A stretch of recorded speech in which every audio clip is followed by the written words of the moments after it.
What is going on, folks? This is Apex the Entertainer, and my God, prepare to be just, do you even know? Just so entertained. My God. Just, yeah, I can't even stand how entertained you're going to be. Alrighty, folks, we're looking at Marvel Snap once again. We're going to do a little bit of a deck highlight here. We're going to look at Move It, Baby. Talking about the movement meta, folks. I think movement is super strong right now. It really does a great job of countering a lot of negative locations. So we're going to try to show that off a little bit. We've got Iron Fist for the movement, Nightcrawler for the movement, Craven for the buff that he gets from the movement, Domino because, hey, we need to make sure we draw cards at certain times every once in a blue moon, Multiple Man because the movement, Storm, Doctor Strange, Vulture, Spider-Man, Miles Morales, of course, Warpath, Vision, and Heimdall. I'd say the only ones that really stand out here, I mean, of course, a lot of these you just go search move, right? You go filter, you search move, and then you can pick them out, right? So a lot of these are just, they'd be generically what you assume you should play. But what I want to really want to hone in on this, right? Really focus up for a moment, folks. Talk about the big brain part of this deck, Storm being one of them. So Storm, essentially what she does is she floods a location so that on the following turn, it's the last turn to play any cards there. So you kind of lock a location down. But there's a unique difference between this lockdown and, scroll on over to Professor X, this lockdown. So ongoing lockdown a location. So it's different than flooding because cards can't be added or removed, whereas in this case, cards can't be played here. So there is a big difference there, right? It's not a full lockdown. So that means that we can continuously move cards to that location, which is huge. You may guess that's a pretty big deal because then we can lock a customer. Yikes, I'm in the wrong mode, huh? Because then we can lock an opponent outside of that zone and move cards over and make sure we seal the deal on it. Outside of that, the only other one that I'd say is fairly unique is Warpath. So nonetheless, let's play a little bit of Move It. Genius deck name, if you didn't gather. Just absolutely genius. All right, Carson, what do you got for us, huh? Cards played here have a 25% chance to be destroyed. Well, guess what? Guess what, folks? We're not playing any cards there. We're moving them there. All right, problem solved. And we are going to hang on to our Iron Fist. We are not going to play him right now because we need to get some value out of his ability. Iron Fist, if you don't know, on reveal, move the next card you play one location to the left after it reveals. So, of course, in this case, we're going to throw our domino out here. Hello. Could you, could you not? Let's do that. There we go. We're going to throw our domino out here. And then what we're going to do is we're going to probably combine our Iron Fist with our Multiple Man. Multiple Man being a card, when this moves, add a copy to the old location. So he's a real nice one because you can move him around as you go. Just that's my whole explanation for him. Move around as you go. Wow, incredible. Now, big thing about this deck is that it requires a lot of patience. So the fact that I just drew Craven is going to change the pace of what I plan on doing this turn. Because Craven, when a card moves here, meaning any card moves to the location that he's sitting in, he gets +2 power. Now we want to double check. It doesn't seem like he has necessarily a movement deck. Turns 3, 4, and 5, no cards can be played here. All right, well then we're putting Craven in the leftmost field. We're going to play Iron Fist down, and then Iron Fist will allow us on the next turn to play Multiple Man in this middle zone and push him over to the left. Now, normally you'd want to put Multiple Man in the rightmost zone, but that's just, it's too difficult with the way that miniaturized lab relax, okay, with the way that's going to lock us out. Okay, and just like that, I'm a dirty rotten liar because we're actually going to play Vulture. We're going to get more value out of Vulture than we are out of Multiple Man, at least in the short term. Now, that could be a mistake, assuming that we run into Heimdall later. If we do pull our Heimdall, which is a very real possibility, then technically we lost a little bit of value. But by a little bit, I mean we only lost 1 value because this Vulture is going to end up being 8 in total power. Multiple Man, if we get Heimdall, we can get 9 out of him, or could have gotten 9 out of him.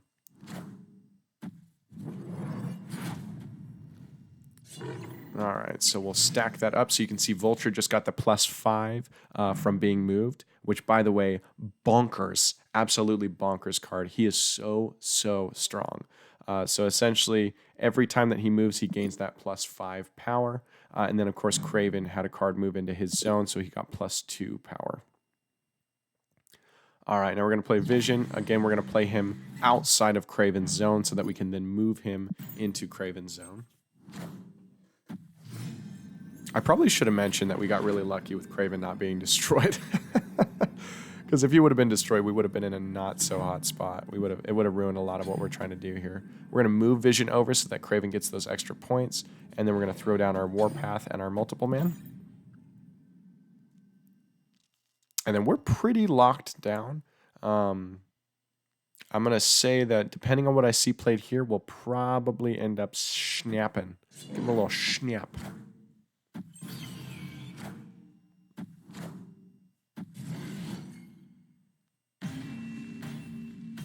Hello?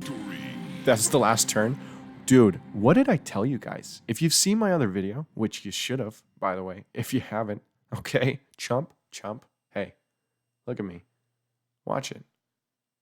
Watch the other video, all right? Watch it. All right, if you've seen my other video, I talk about how the 6-turn setup still continues to sneak up on me. Thankfully, we took the dub regardless. But I'm telling you, those 6 turns, they come out of nowhere, folks. Let's run it back. We got something. I know we got some dub skis to pull. When you play a card here, return it to your hand. That's really fun for on-reveal decks, not for our deck. Oh, come on. Is that a Rocket Raccoon? No, that's Nova. It's just Nova. After turn 4, whoever is winning here, draw 2 cards. Sure. Actually, sorry, we do not want to do that. Let's play Domino there. We don't want to do that because we don't want to play Craven in the same space as Nightcrawler.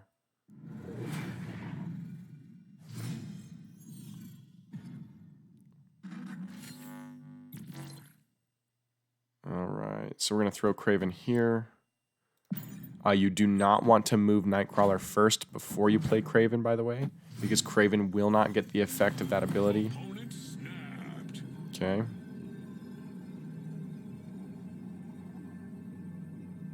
Interesting choice.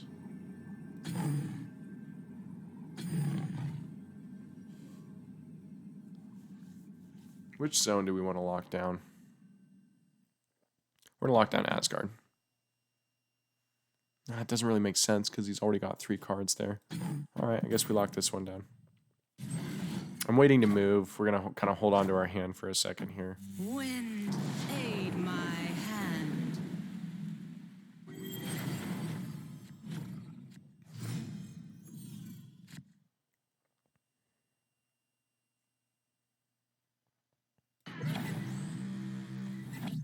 All right. We'll get the movement here. I'm assuming he's going to put what he can in that rightmost zone. Okay, he's just packing stuff into his zones.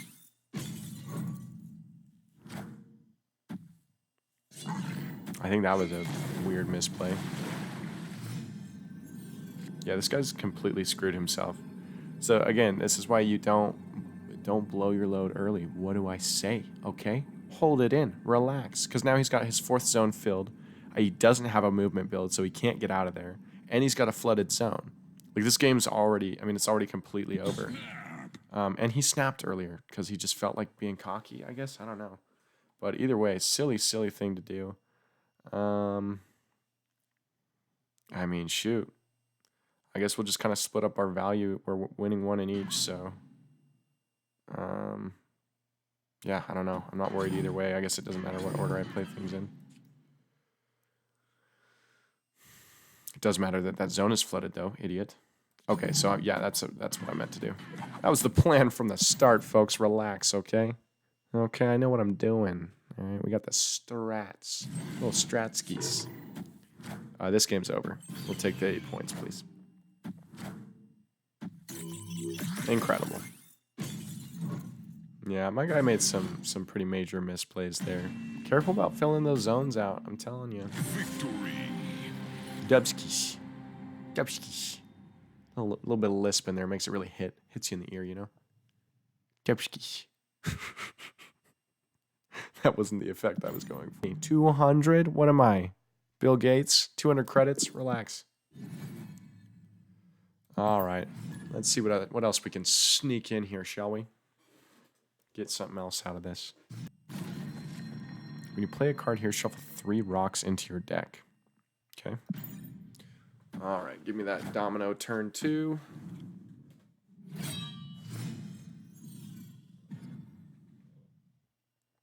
When a card moves here, give it +2 power.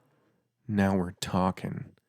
That's made for us, baby. Let's throw Craven in there. Looks like we're looking at a discard deck. Discard/destroy.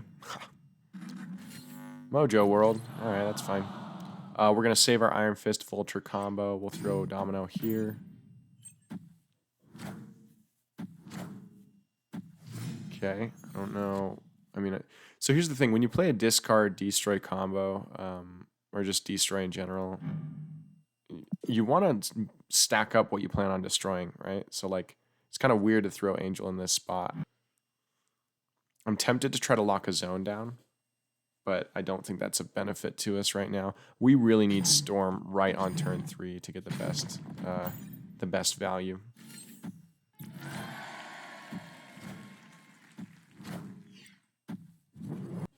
Is it crazy that I just noticed that says Apex, that says the name of whoever's winning in Mojo World? That is sick. It's absolutely sick. Okay, so now here's the thing. Kunlan, it's a trap. Just so you guys know, it is a trap. And it's because it's very easy when you have a movement build to want to just invest every single thing into it and forget about your other zones. So we're not going to do that. What we're going to do is we're going to place Vision here, though, so we still have the option, depending on how he disperses his points. We'll still have that option to come on over. Oh, freaking Hobgoblin, dude. I think he's such a cool card. I love Hobgoblin. Okay, so now we have an option. The option is... Yeah, all of these cards will get a lot of value. He's going to win Mojo World the way I'm doing this, so I have to make sure I lock down both zones, but I do think that this is the right call. We're going to throw Heimdall in the leftmost zone. Hobgoblin, Hobgoblin, as we call him here in this part of the country. Yeah, you were itching to find out. You'll never know, okay? You'll never know. Hobgoblin will end up in this zone, but that's okay because we've got a good amount of stats. We're going to get the extra points for Vulture right now as well, plus Craven. So we still have great stats there, and then all of these guys get the extra stats for being moved. So I feel like we've got him locked down. Yeah, Carnage is not going to be enough. Should have seen if we could get him to snap ski. Oh, that's a pretty Captain America. Okay, give me the dubs. Give me the dubs like it's nothing. A little dubski. A little bit of dubski. Beautiful. Alrighty, folks. Well, I really, really hope you enjoyed a little bit of Move It, Move It. Again, I think movement is absolutely disgusting. I don't know. I just feel like, number one, I feel like it's busted, and specifically because it counters so many locations around so well. But number two, because it's so fun to play. I just thoroughly enjoy it. So again, I really hope this one did it for you. Get out there, get to moving a little bit. All right, get active, get moving. Not outside of your house, of course. That'd be ridiculous. Okay, relax, sit down, play some games, and of course, while you're doing that, like, comment, and subscribe, because that's the only way you can really move it. You know. Until next time, appreciate you all.